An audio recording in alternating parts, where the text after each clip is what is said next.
Welcome to Luca is a Billionaire, where the only thing I invest in is your answers. You already have slides and notes, so start recording without delay. First, confirm your desktop PowerPoint is selected and your microphone is configured. Check levels by speaking a sentence. Once done, open Slideshow, select Record Slideshow, and choose whether to record from beginning or current slide. As you press record, PowerPoint captures timings, audio, and ink if you use a pen, so keep your pacing steady. Speak naturally. Use short pauses for slide builds, and watch the red recording indicator to know it's live. Now focus on the detailed execution. You'll record each slide separately if you prefer control. You should read from speaker notes, but not verbatim. Explain the why as well as the how.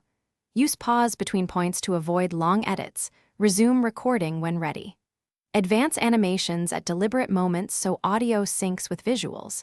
If a take has mistakes, re-record the current slide only. PowerPoint will replace that slide's audio and timings without affecting others. Save often to prevent data loss. Finish by reviewing the full presentation start to end to confirm sync and consistent levels. Once satisfied, export. File, export, create a video, pick resolution and include recorded timings. Exporting produces an MP4 you can share. Make sure to test the final video on another device to verify audio and visuals. If something goes wrong, like missing audio, check microphone permissions in your OS, ensure PowerPoint has mic access, update audio drivers, and re-record the problematic slide. That usually resolves the issue. Thanks for watching and please subscribe. It's the best investment you'll ever make.